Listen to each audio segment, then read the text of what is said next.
Good evening, everybody. Today we are talking about the Cleverer Bandit. Once upon a time, a sannyasi built an ashram for himself on the Gateway Forest. Nobody knew where he had come or when. Suddenly, one fine morning, people who went that was the way saw their hut and the sannyasi seated beneath a tree in front. He was tall and well built.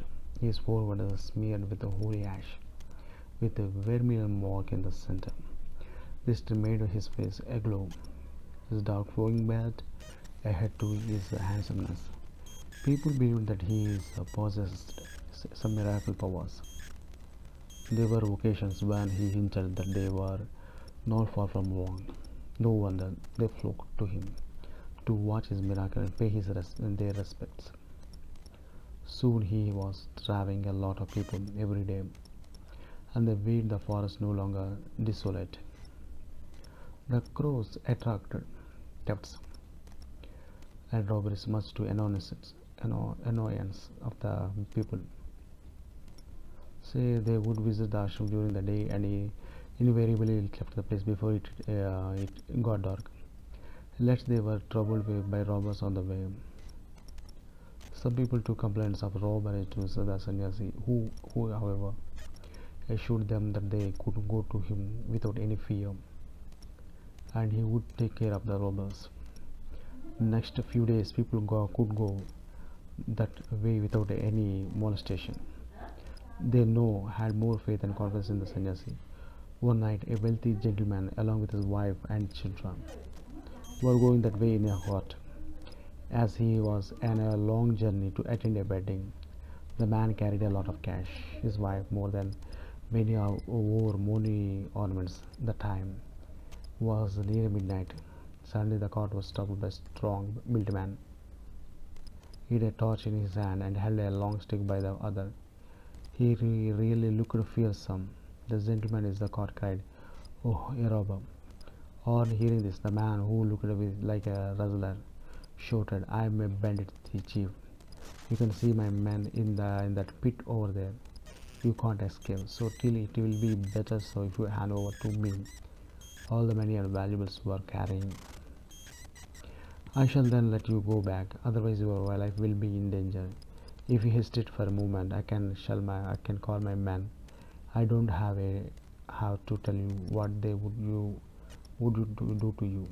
The man treated them with a dire consequences.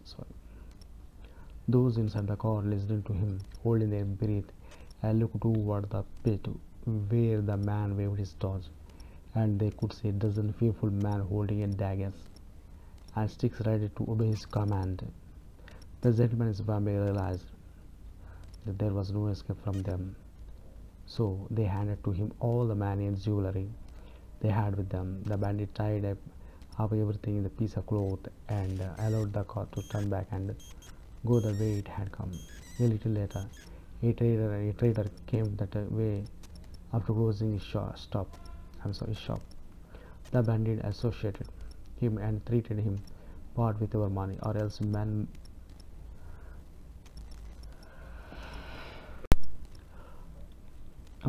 man over there will make a mincemeat of you."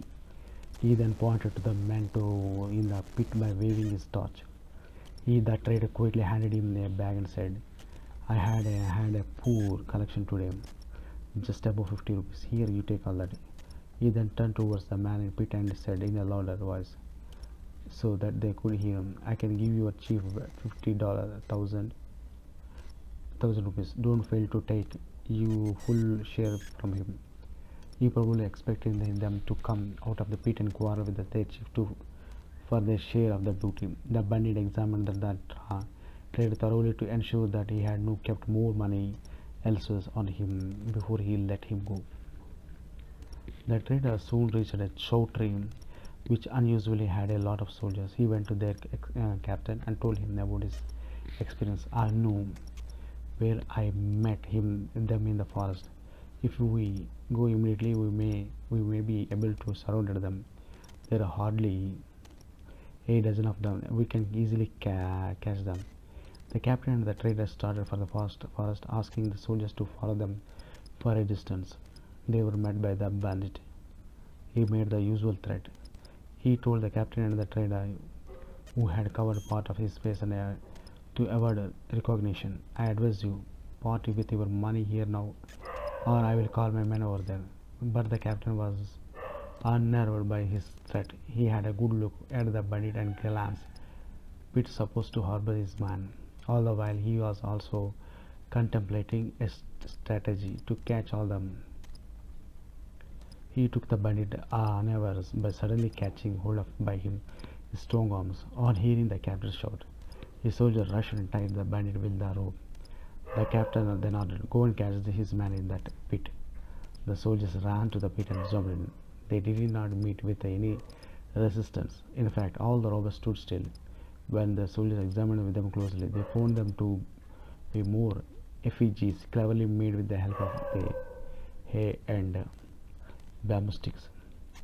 The soldiers had a good laugh and went back to their captain to report. He asked them to take the bandit to the ashram nearby. The sannyasi has been staying there for a long time.